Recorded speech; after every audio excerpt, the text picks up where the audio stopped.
живота на орлите. И 30 години съм си мечтал да я проповядам и все нещо трупам. Днеска специално това искам да направя. Като започна, ще използвам Второзаконие, 32 глава, 11 стих. Някой бил ли е 94-та година във Варна? В операта. Там беше Джон Остин. Значи тогава се издигна такава антипротестантска пропаганда за нула време. Нямате на представа. Сектанти тогава кораба Логос трябваше да дойде на пристанището, най-голямата книжарница, кораб за християнска литература. И си спомням, Джон Субади, понеже работехме там малко в организацията, пастор Джон Субади на секретарката си, защото тук да решиха, че голям сектант идва опасен за България.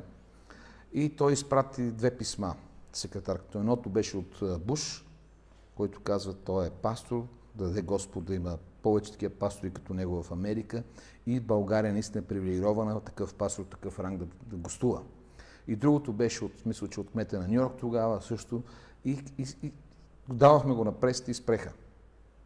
Решиха, че не е сектант. Нали? 94-та година просто президента на щата каза, вие сте привилегировани да имате такъв човек и нещата просто се спряха. Нали?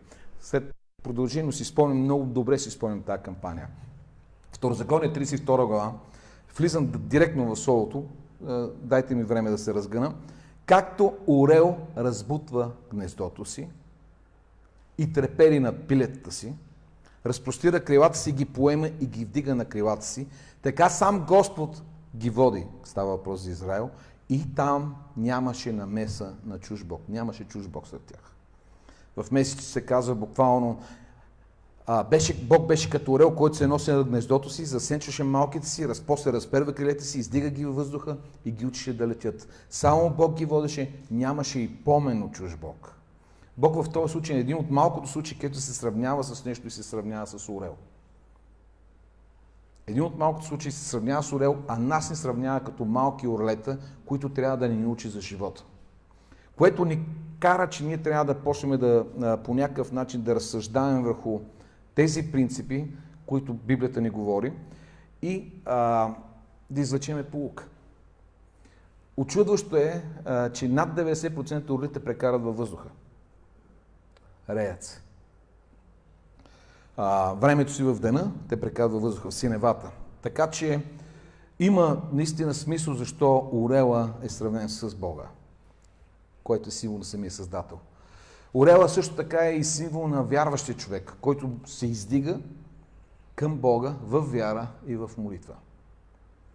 И първото нещо, което искам да споделя, интересно за орлите, че те не летат на ято, както щъркелите, патиците и така нататък, лястовиците, винаги са сами. Една двойка. Предполагам, че постоянно има хора, които искат да ви накарат да отидат там, където те никъде не отидат, но да отидете с тях. Нали? Те са винаги много целеустремени. Едно от най-интересните неща за орлите е, че имат много силно зрение. Могат от 5 км да видят плъх, заек, риба и като го набележат, те са много целеустремени. Спускат се с близо 200 км в час и фащат това, което е. И не се разсейват от нищо друго. Такава целеустременост има в тяхното виждане.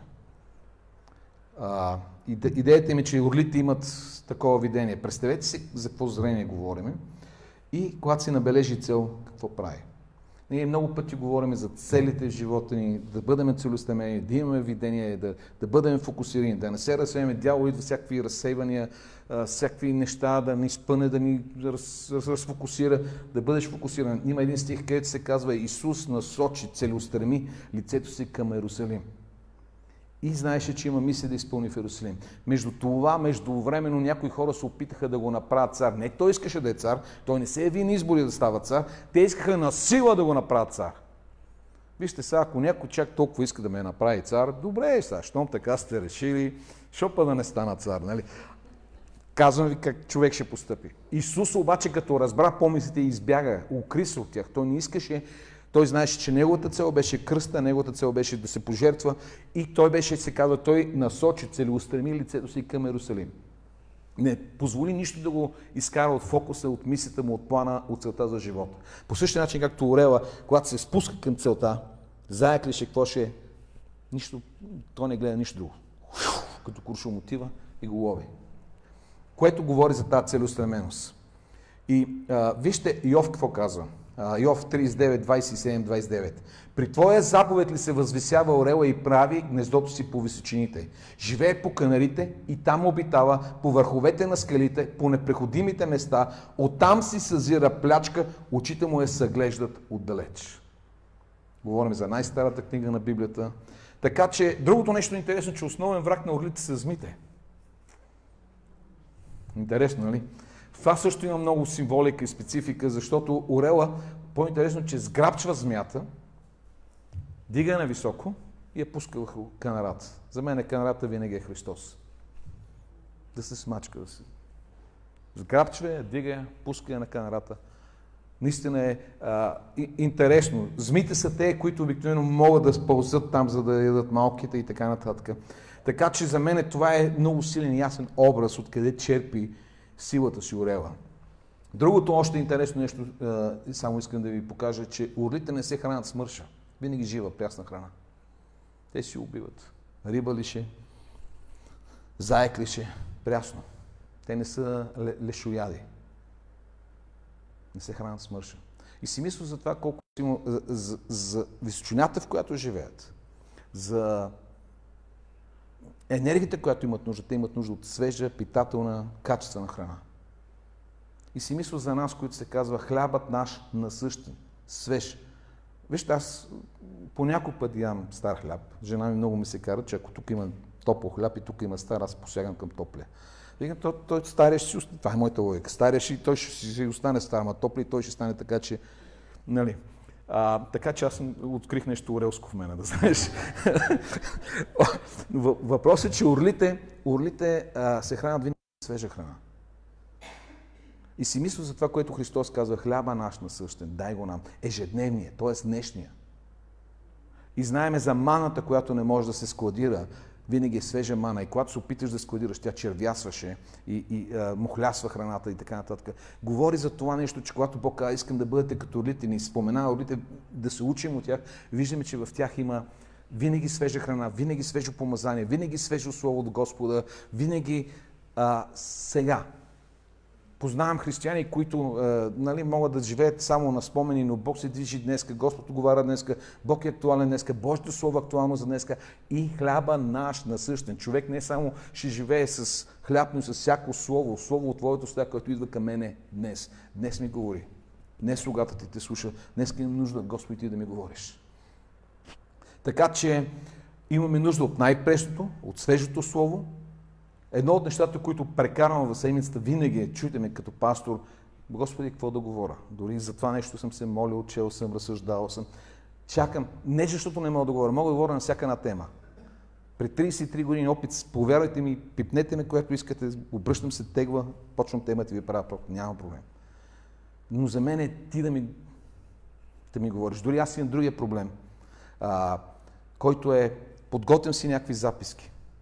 Но понеже съм харизматик, не знам дали сте забелязали, вярвам в проявлението на Святия Дух, позволявам на Господа по всяко нещо по време на проповед да ме промени или да ме коригира или да ми промени проповедта. Оставам се да бъда воден. Въпреки че това ми е сигурно. А тук е несигурно. Тук почвам да се доверявам на импулса, на Святия Дух. И обикновено казвам така, Господи, това е Твоето събрание, това са Твоите хора. Ти знаеш кой ще дойде на църква, ти знаеш какви нужди имат. И много често пъти просто тръгвам с това, което чувствам, Святия Дух ме води, излизам от бележките, от нотите, от сигурното. Но казвам, Господи, това е Твоята църква, ти знаеш какво се случва в сърцата на хората, аз работя с умовете, ти работиш с сърцата, така че моля те, Господи, чувствай се свободен да ме прекъснеш по всяко време. Ако ме прекъснеш, ще следвам. Ако не ме прекъснеш, не се притеснявай, Господи, аз имам бележки. Аз съм си ги изучавал, те са хубави бележки. Но обикновено винаги за 33 години се опитвам да остана отворен за действието на Бога. Обяснявам го, за да разберете. И затова и през седмицата някой ще каже, ти Бог не знае ли кой ще дойде в неделята да ти даде слово. Казвам ви как са при мен нещата с толкова години. Има едно интересно нещо, това е любовната игра на орлите. Малко трудно орлицата допуска мъжкия при себе си. И обикновено, не ме гледай така, и обикновено за да го допусне, взима да кажем едно клонче, дига го високо и го пуска. И мъжки отиде, фаща го, носи го, дава го, тя пак се дига и го пуска. И той пак. И едно такова дигане, пускане, като някой ще игра на нерви, обаче орнитолозите го наричат това нещо любовна игра. И едва когато женската види, че този мъжки е 100 пъти да го направи, 100 пъти ще отиде да го направи, ще вземе конка, ще върне, ще каже да, на това мога да му имам доверие. И чак тогава тя се чифтоса с него и решава да правят гнездо. Говоря за не се доверяват. Знаете ли, че орела има само една женска за цел живот? Вау! Цел живот са една единствена орлица до смърт. Моногамна птица е. Но идеята е, че от орела може да се научим да не се доверяваме на непроверени хора. Може да са качествени, може да са талантливи, но са непроверени. Орлицата го е проверила 100 пъти, че той е там за нея. Той ще го направи. И тя казва, с него ще свържа живота си. Това може да видим от орела. И апостол Павел казва така: предай това, което ти казва на Тимотей, на верни и способни хора, които могат и други да научат. Но първо казва верни, после казва способни. Повечето хора днес ще търсят способни, а не верни. Но Павел казва верни и способни. Той ще стане, дори да не е толкова способен, ще стане способен, ще научи умения, ще придобие знания, но ако не е верен, какво правим? Има една арабска поговорка, казва, който откраднал яйце, ще открадне кокошка. Нали, което означава, който не е верен в малкото, няма да е верен в многото. Нали, така. Окей, така че от орела разбираме, че те се проверяват. Любовната игра всъщност не е толкова любовна игра, колкото е някой ще игра на нерви с тази клечка. Дали ти винаги ще си там за мен, ти дали винаги ще хванеш това клонче. После, другото нещо е, че за разлика от другите птици, по време на буря орлите не само, че не се страхуват от бурята, се удоволстват в бурята и се впускат в бурята. За разлика от патици, гъски, там кокошки, гълъби, каквото бухали и така нататък. Орела лети в проблема и не бяга от него. За него бурята е възможност да си почине. Когато започне да духа, той се фаща в канарата, нали? Удържа и когато вече удари самата буря, разперва крилата си и позволява на вятъра да го издигне. И той се рее над бурята. И си мисля по какъв различен начин реагират на проблемите и как много често пъти ние реагираме на проблемите. Това, което Марина каза, не се чудете, че сякаш като идва огнени изпитания, сякаш кой знае какво чудно нещо. Тоест нормално е да има огнени изпитания. Аз не го харесвам това. Но Петър пише, не се чудете на огнената изпитания, сякаш кой знае какво чудно нещо ви се е случило.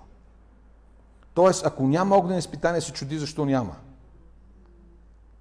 Защото в света, нали, живеем на едно място наречено земя, не рай, постоянно имаме трудности, битки, проблеми, предизвикателства, болести, болки, търкания, всякакви такива неща. И не е чудно, че се случват такива неща. Въпросът е как реагираме. Орела просто не бяга. Аз познавам хора, при проблем се затварят, при проблем се обиждат, при проблем бягат, какво ли не правят, но орела просто не бяга от проблема. Така че, когато ги върхлети в бурята, той се впуска и използва самите пориви на вятъра, за да се издигне. Самите проблеми ги използва, за да се издигне. И така в един момент орела се оказва над стихията, над бурята, над ветровете. Излиза за първи път, никой няма да забравя, когато за първи път летях на самолет. Винаги има първи път. Не ме гледайте, сякаш сте се родили в самолета. Винаги има първи път. Никой няма да забравя облачно, мрачно, тъмно, до момента, в който самолета проби. И отгоре слънце. Аз не му повярвам. Викам, над проблемите. Горе има слънце, той е там, просто ние не можем да го видим. По същия начин орела. Издига се над това нещо и отгоре почива. Отдолу ври, кипи, хаос. Той е над нещата. Това е правилната реакция на вярващите. Още повече, че ние имаме канарата, за която сме се фанели, и ние знаем, че Бог може да използва всички тези трудности, за да се издигнем над тях. В трудностите използваме крилата на вярата. Да повярваш, че Той е твое прибежище, че той е жив, че Той няма да остави, никога няма да остави, никога няма да забравя, ще бъда с тебе до свършика на века. Другото, което е интересно, че орлите инвестират в подготовка на малките.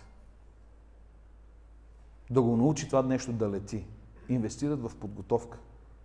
И като говорим за подготовка, точно този стих се казва: аз, Господ, разбутвам гнездото. Тоест, тук малко ще говоря за тинейджерите, които имат тинейджери, младежи, слушайте внимателно. За това разбутване е много такъв неприятен процес за тинейджерите. Ще обясна. Важна черта на улицата, че именно тя полага грижи за малките, но именно тя в един момент започва да разбутва леглото или да го прави неудобно. Когато се прави леглото, гнездото, искам да кажа, когато се прави гнездото, се започва с едни големи тръни, груби дървета. После започва с по-малки клончета, накрая почва с тревички, накрая вече най-мекото става с лиши и с мъх, може с козинка от някой зайче, така заешка опашка, да се нагласи и става много хубаво легло, гнездо. Искам да ви кажа, че някои от тези гнезда достигат до 1 тон. Не си го измислям, проверявал съм. Вие разбирате ли за какво легло ще говорим? Когато орела си разпери и крилата, стига до 3 метра. Така, и тези малките, орлицата или орела идва, носи им в човката га, на. Забелязали сте, че когато се новородят християните, почти много бързо им се отговарят молитвите. Още не се е помолил, отгоре идва. Не наричаме ги християни бебет, които ги хранят с мляко. Почти като че Господ ги носи на ръце. После не е така. После откриваме и трудности, и устояване на вярата, и битки, но като бебета християни, просто като че ли Господ дори за такива хора поставя други, които да ги обгрижват, да ги предпазят по някакъв начин. Това е самият този процес.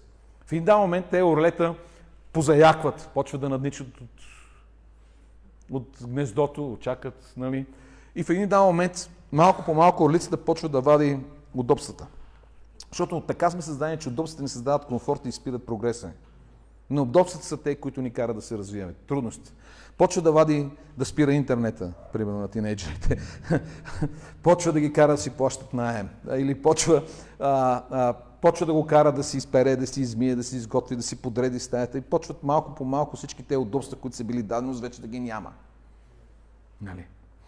Казва се, както орела разбутва. Нарочно разбутвам всичкия комфорт, за да те науча да те изкарам от това гнездо.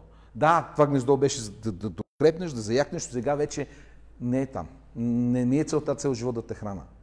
Искам целта да те науча да летиш, след това ти да се научиш да ловиш и след това ти да имаш свои малки и да направиш също с тях. И Бог точно този пример използва и каза: по същия начин аз се разбутвам гнездото на Израел, изваждам ги от комфорта, за да ги науча да лета. И обикновено летателният процес е много интересен, особено първият път, когато ще го вземеш и то никога не губи, защото всичко, което знае, е гнездото. И че там в гнездото идва храна. Всичко, като знае, отваряш хладилник и в хладилника има храна. Не знае кой кога е сложил тази храна, но в хладилника винаги има храна. И в един момент орлицата или орела взима малкото, дига го и го пуска от крилата си. И то почва надолу да пада и да пищи, ама пищи с цел глас. Нали? Мама е полудява, ще ни убие, отива надолу и в един момент орлицата сам прави. Влиза под него, издига го отново. Айде пак. Ох, мама ще му остави. Качва го пак на 2-3 км и пак го пуска. Това пак почва да пищи. На третия път вече пак орлицата го взима, не го оставя да се удари в скалата. По едно време орлицата забелязва, че мама преди да го пусне прави така с крилата. Вика: бе, мама иска да ми каже нещо, че сега си имам крила и почва да пръха. И съвсем естествено се почва да се учи да лети. Бог казва: по същия начин, аз като орел го правя това с вас. Някои неудобства са допуснати точно да се научим да ходим с вяра, точно са допуснати да се научим да излезем от комфорта, от комфортното гнездо и така нататък. Колко да е неприятно, Бог казва по същия начин. Вижте, това е писано преди повече от 4000 години. Но по същия вика начин аз ви третирам вас. По същия начин. Една от най-може би силните метафори. Тъй, само да ви го прочета. Изход 9.14. Носих ви на орлови крила. Това е Бог, говори за Израел. Това са думи отправени към Израел през пустинята, въпреки тяхното непокорство, въпреки тяхното неверие. И Исаия дори описа и казва: във всичките им скърби той скърбеше, ангела на присъствието му ги избавяше, поради любовта си и милосърдието си той ги изкупи, вдигна ги и ги носи през всичките древни дни. Той ги носеше на крила. Вау! Така че орела, дори начина по който се изгражда гнездото, си го изгражда по някакви правила от комфортно и почва да разбутва до момента, в който стане некомфортно. Вижте, ако имате тинейджър на 40 години у вас и вие му плащате тока, плащате му телефона, перете го, готвите му, аз мисля, че първо му пречите да се ожени, да има собствено семейство. Второ, смятам, че той няма да си тръгне, защото не е глупак. Всичко е там. Но, ако го накарате, виж какво сине, то не е защото сте закъсали, но някой трябва да плаща нета. Примерно, искаш да си го делиме, колко е интернет. Аз мен интернет ми няма. Или някой трябва да плаща. Знаеш, че тока ни тук е 200 лева, 50 лева ще трябва да платиш от тока. Защото той си изкарва преди си негови. Нали? И започваме да му разбутваме леглото. И после сине с майка ти лягаме 10 часа, най-късно 10:30, като се прибираш към 11-12 не смущаваш, да знаеш, че 10 часа трябва да се прибереш. И той казва, ако искаш, ние не те гониме, но ако искаш, може да си намериш квартира. Нали? И ще се прибери в 12, в 1, нали? Няма проблем. Но ние с майката сме стари хора, имаме нужда от почивка, така че 10:30 си лягаме, примерно. И така, разбутваш. Ние не ги мразиме, но същевременно създаваме точно този вид, което и Бог казва, създавам това неудобство, за да ви изкарам. За да можете да научите да летите. Иначе никой няма да се научите да летите. Не казвам, че е приятно, но казвам, че е правилно. Не е приятно. Мисля, че за родителите е приятно. Някой ще потвърди, че за родителите е приятно този процес да го... Така че премахва всички удобства, кожа, мъхове, перушина и остава само пръчките да будат. Бог е заложил в майката орлица да извърши тези действия, за да може, както апостол Павел казва, когато бях дете, като дете мислих, като те говорих, сега вече съм напуснал детинското. Понеже удобствата имат склонност у нас да създават вредни навици и лишават човека от изграждане на качества, на опит, на начин на живот, на отговорност, който съответства на възрастта. Ето защо в един момент улицата почва да го тренира. Напускане. Така, малко само да поговоря още нещо. И това е, аз помолих хвалението, после да направим тази песен. Как орела подновява силата си? На български има една поговорка, аз не я знам и в положителен, и в отрицателен смисъл. Някой казва, нема да живее с орлите. Нали? Тоест няма да живее толкова дълго, няма да живее толкова вечно. Или другия, той живее с орлите. Тоест той живее много дълго. Има и в положителен и отрицателен. Но идеята, че орлите живеят дълго, и наистина живеят дълго, и специалистите, които изследват специално птиците, те говорят точно за това, как орела се умява да живее също толкова дълго и какви процеси има. Искам да ги чуете, защото са важни. Преди това ще прочета Исаия, 40 глава. После ще изпеем тази песен, сме я написали. 28:31. Не знаеш ли? Не си ли чул? Че вечният Бог е Йова, създателя на земните краища, не отслабва и не се уморява. Неговия разум е неизследим. Той дава сила на отслабналите, умножава мощта на немощните. Даже младите ще ослабнат, ще се уморят, отбраните умци съвсем ще паднат, а уния, които чакат Господа, ще подновяват, забележете, силата си, ще се издигат с крила като орли, ще тичат и няма да се уморят, ще ходят и няма да отслабнат. Отново метафората е, че тези, които уповават на Господа, ще бъдат като орли. Какво толкова тогава прави този орел, че да поднови силата си? Как така? Псалом 103 също казва така, защото младостта му се подновява като на орел. Въобще тази картина постоянно ни говори. Именно за това ще отделя малко време. Какво?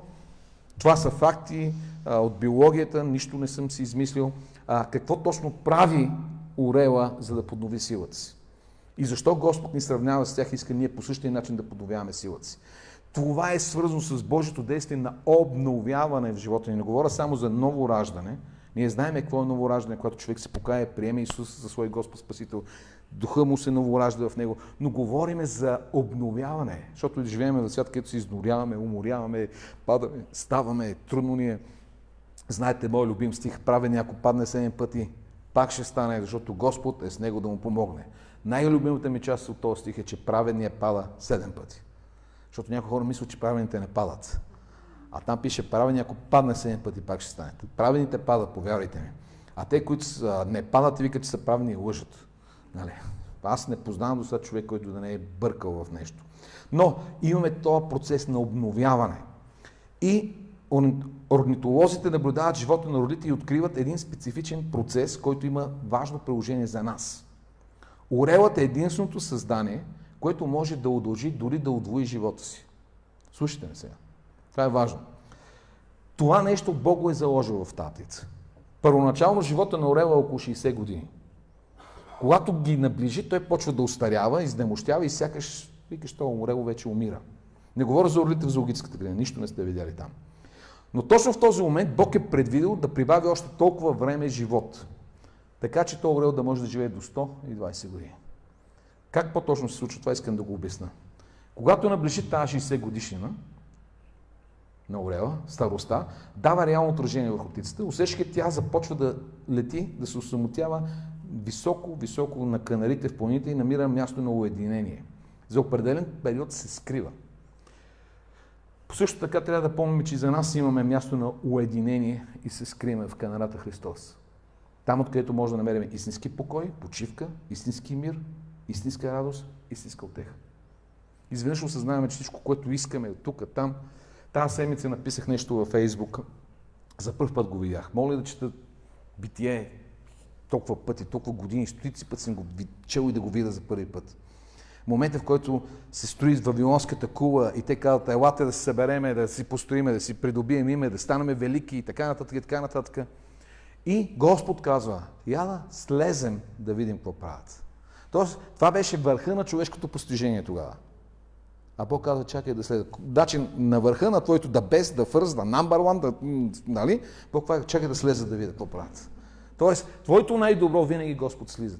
Това е толкова за човешката амбиция, за човешката гордост, за човешката арогантност. Господ казва, чакай да слезем да видим какво правят.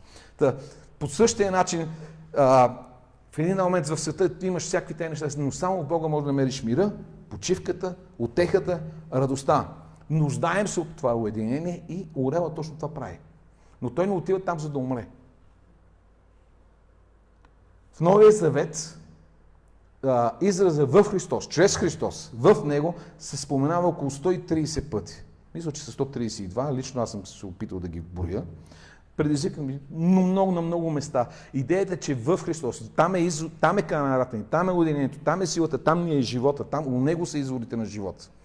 След като се скрие високо в канарите, орела започва първото нещо, което да чисти е своя клюн.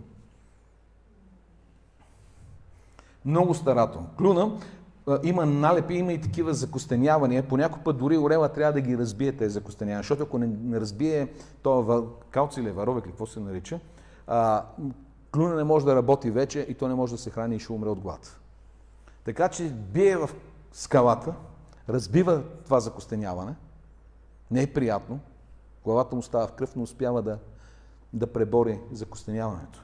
Което говори и много за почистване на нашата уста, за нашето говорене. Вече не говорим както сме говорили преди. Говорим като Божии хора, говорим като хора на живота, като хора на светлината. Не може да си позволим да кълнеме, да псуваме, да лъжеме, защото в нас ние си почистваме клюна. Сменали сте? Така че цялата тази мърсотия, която се натрупва в годините, първото нещо, което прави клюна, за да може отново да се храни качествено. После клюна му е и битката, клюна му и оръжието на него. Нали? Помните ли, има една история, пророк Исаия, когато се казва в годината на царя Осия видях Господа в храма и вика аз в един момент се ужасих, че ще умра, защото вика аз съм човек с нечисти устни. Господ вика аз ще погина. И тогава един ангел се казва, взе щипци от ултара, взе разпален въглен, докосна го. И вика, нечист се отмахна. Не ми изгори езика, но ми отмахна нечестив език. Защото вика, аз живея сред нечисти хора, с нечисти сговор.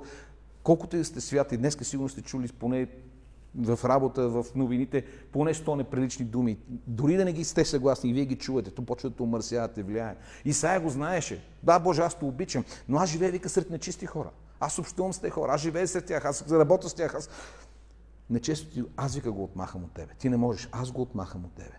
За да можеш да им говориш, ти да бъдеш моята уста, ти да бъдеш... Наистина има голям символ в това нещо. След като си оправи клюна, следващото нещо, което орела прави, сменя си перушината. Облеклото. Библията много ни говори за стария човек, С старите вехти дрехи, които трябва да се обличат в новия човек, с нова премяна, дрехи на слава.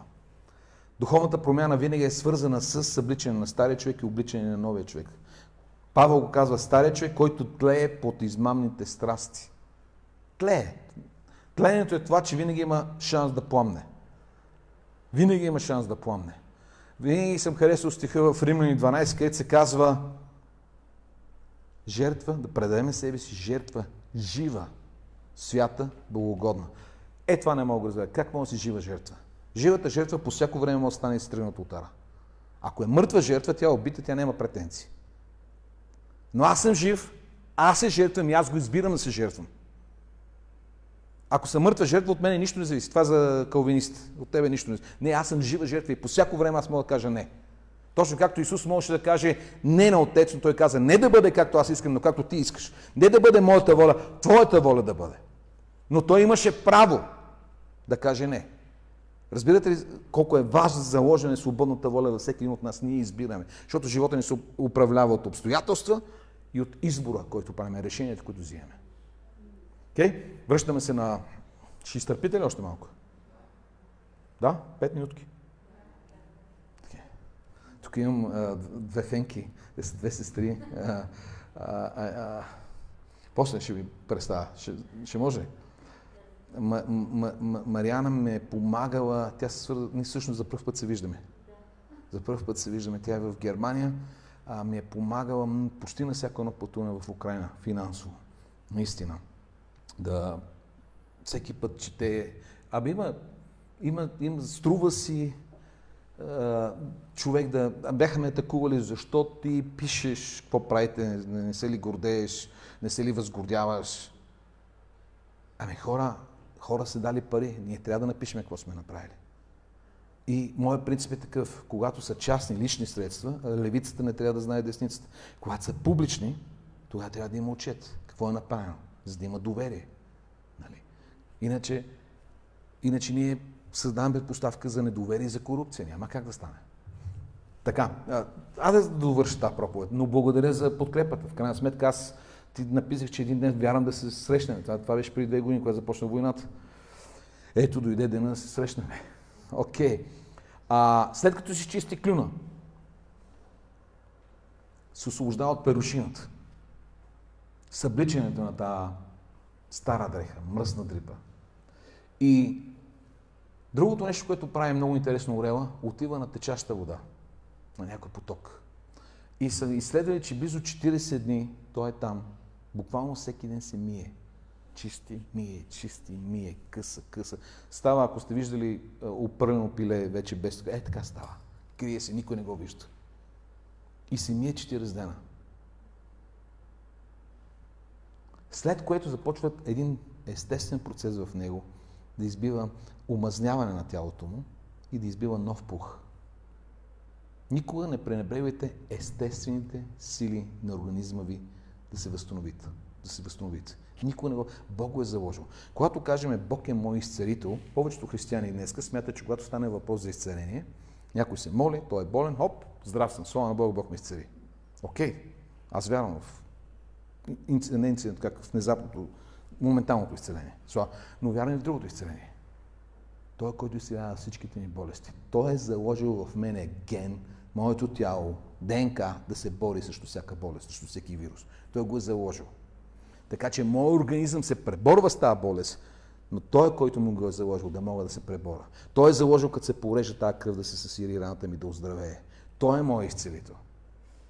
Така че всеки път, когато оздравеете от каквато и да е болест, да знаете, че Бог го е заложил и Бог е ваш изцелител. Разбирате ли? Не ограбвам от Бога славата, по-скоро я правя още по-голяма. Защото Той го е заложил в това тяло да може да се възстановява. Всеки път. Някой ще каже, когато взимаме лекарства, вие пак се плескам заради вас, когато взимаме лекарства, тогава нали, Бог възстановява. Как Исаия изцели цар Езекия? С компрес от смокини. Казва се, че имаше гноен цира и щеше да умре. Вземи вика компрес от смокини. Не знам дали смокините лекуват. Тук имаме дърво смокини отвън. Ако искате, наберете си, пробайте. Но знаеме, че е записано в книгата на Исаия, че цара не умря от тази болест и беше изцелен. Тоест аз вярвам, ако щете, и в това, че има билки, има лекарства, има химии, които могат да влияят. Изследват го лекарите, учените и така нататък. Не съм като тези християни, които смятат, че е грях да пиеш лекарства. Всяко нещо, което може да ти помогне, използвай. То е грях и да карате кола, ама карате кола, нали? Грях е да ползвате интернет, ама ползвате интернет, нали? Нали знаете, че интернет е от дявола? www всъщност е 666. Колко неща мога да ви кажа? Окей, това е друга тема. Сменени сте. Отиваме до перушината, до потока. Говорех за естествените способности в нашия организъм да се възстановяват. Да не ги пренебрегват. И в един момент този орел започва отново перушината. Къпе се с 40 дена, къпе се постоянно. За това умиване, толкова е много, това водно умиване чрез Словото, да бъдете отново чисти. Вие сте чисти чрез учението, което ви говорех. Къпе се, очистваше и започва да излиза отново перушината. И в един момент се появява отново с нова перушина, с нови крила, покрива цялото му тяло. Той не се показва, той се крие. И че ли силата му се казва, му се обновява, като излиза. Не е вече тази стара перушина. Клюна му работи перфектно. Чатка, значи ще щупи мидът, няма проблем. Като разпери крилата отново е на 3 метра, може да се дигне над бурята. Измит, изкъпан. И живее, вместо да умре, защото ако не мине този процес, вместо да умре, живее още толкова. Сега при нас е по-добре, защото ние няма да живеем с орлите, а ние ще живеем вечен живот, който Бог ни е дал. Наистина при нас е по-добре. Но това е свързано, това наистина е свързано с това да можеш да обновяваш силата си като на орел. Някои хора смятат, че трябва да си погодел, някои хора смятат, че трябва да си вече болен, някои хора смятат, че трябва да си се предал, че нищо не остава от тебе. И изведнъж ти влизаш в църква и кажеш: слава на Бога, брати и сестри! То не беше ли взел дал? Да, ама ето обнових силата си. Бог е, който обновява силата ми. Бог е, който ми дава живот. Бог ме захранва. Исус казва: аз имам храна, за която вие не знаете. Имам храна, която ми дава живот, която ми дава сила. Моята храна е да върша волята на моя Отец. И аз съм го открил колкото пъти. Знаете ли колко пъти съм изморен и изтощен до момента, до който се заредя отново от Господа. Отново получавам вдъхновение. Годините ми може би не са такова. Устарявам, оплешивявам. Пробвах с молитви на вяра да кажа на косата да не оплешивя. Не става. Но пробвах. Признавам си. Пробвах. Викам: коса, в името на Исус, ти ще останеш. Стой там, не дей да окапваш. После викам: ангеле, жена ти така и така влюбена в тебе, тя е пленена от тебе, няма проблем. И така. Но пробвах. Докато сме в тялото, нали, Божията воля е непрестанно да подновяваме силите си. Този процес е духовен. Затова Псалом 103 каза: така, щото младостта ти се подновява като на орел. Вижте колко стихове има за орлите и колко много Господ ни говори за това нещо. Така че когато трябва да се мина потока, ще се мия. Когато трябва да смена дрехата, ще смена. Когато трябва да щупа клина, ще щупа. Когато трябва да разбутам гнездото на малките, ще го разбутам. Когато аз съм малки и Бог ми разбутва гнездото, ще науча да лета. Но в крайна сметка Бог казва: аз ти давам пример как те третирам, като орел, който се грижи. Аз ти искам ти да бъдеш орел, не искам да станеш патица, не искам да бъдеш бройлер в курника. Ти ще се научиш да летиш. Това е Божието Слово. Това е моето слово към вас днеска. Искрено се надявам. 30 години съм си мечтал да проповядам тази проповед. Честна дума.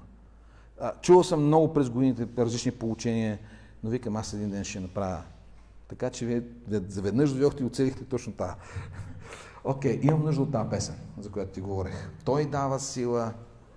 Нека това да е нашата молитва. Просто аз не знам кой, вижте, не знам кой през какво минава, което дори не ми е нужно да знам. Което сваля от мене много голямо бреме. Най-ми харесват молитвите, ако ще те вярвате, когато някои хора казват: брат, моли се за мен. И аз викам: за какво? И знаеш какво ми казват? Бог знае. Нямам бреме. От една страна се дразне. Бог знае, аз не знам, аз искам да знам, нали? Обаче от друга страна викам: виж колко е хубаво. Добре, викам: Боже, ти знаеш, моля те, подействай. И нямам бреме. А когато имам бреме, после трябва да звъна: какво стана? Оправи се баба ти, дедо ти, какво стана с този проблем? Не е хубаво да знаеш всичко. Също добре е въобще някой, Библията го казва: всяка ваша грижа възложете на него, той се грижи. Добре е да не поемаш всичките грижи върху себе си. В крайна сметка, нашето име не е Спасител. Нали? На Исус Той спасява. Ние не можем да спасиме. Ще потънеме.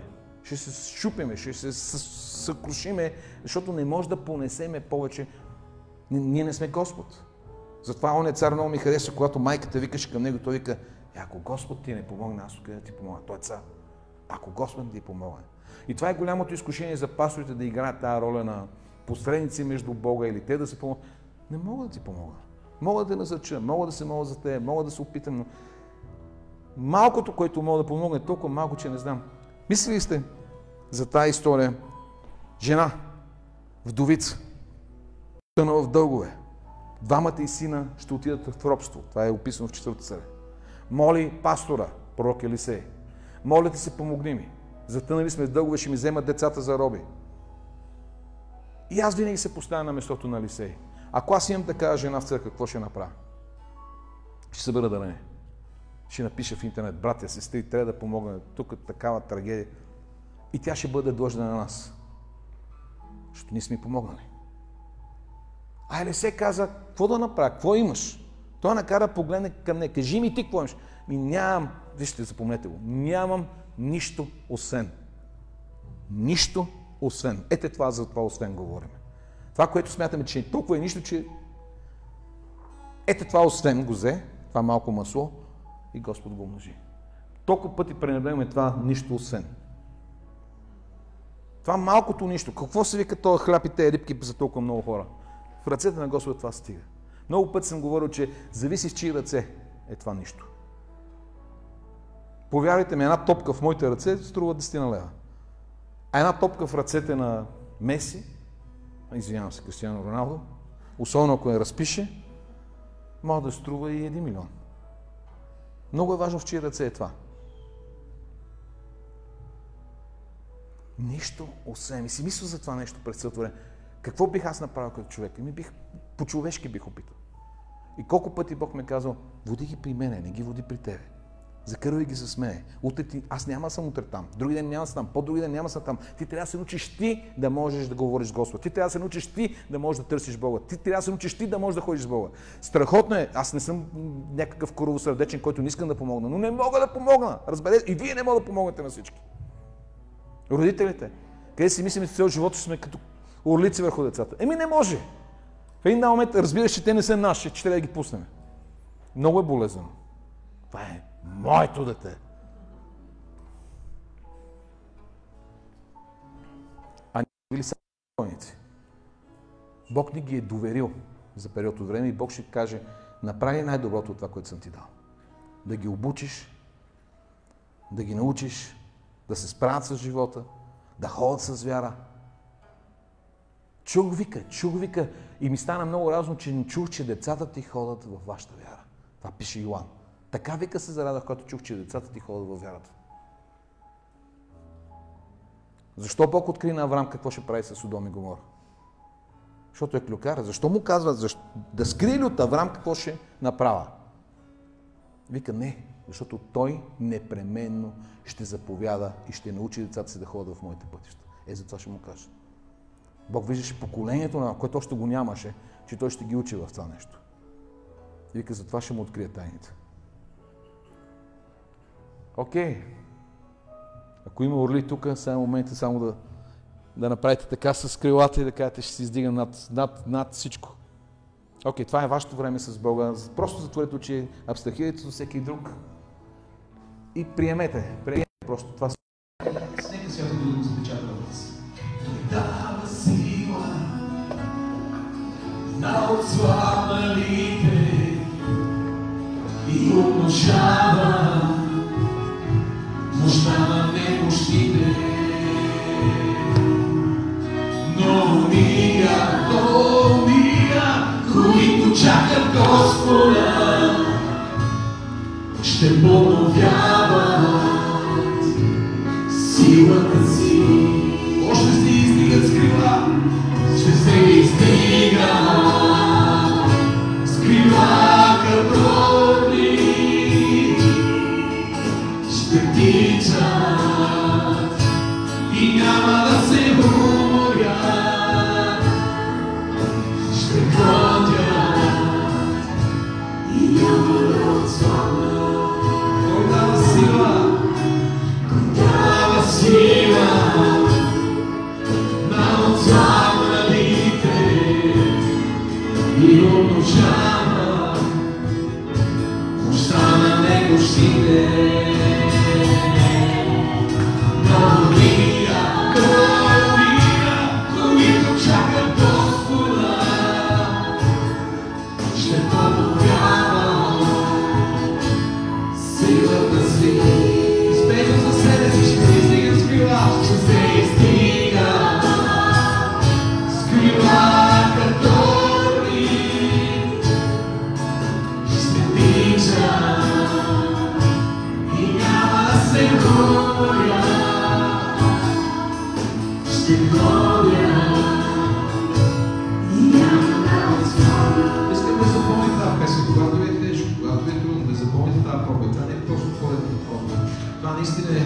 божествена мъдрост заключва в Писанието за всеки, който се изморява, отпада, ще има обновление, ще има проповядане. И съживи това, с които бяхме, съживи, връщат към живот, връщат към живот, връщат към живот и субтилен живот. И когато ви е тежко и трудно, само кажете, той дава сила на отслабналите, умножава мощта на немощите. Но ние които чакаме Господа, но ние, които чакат Господа, ще подновява силата си. Още се издигат, с крила като орли, ще тичат и няма да се уморят,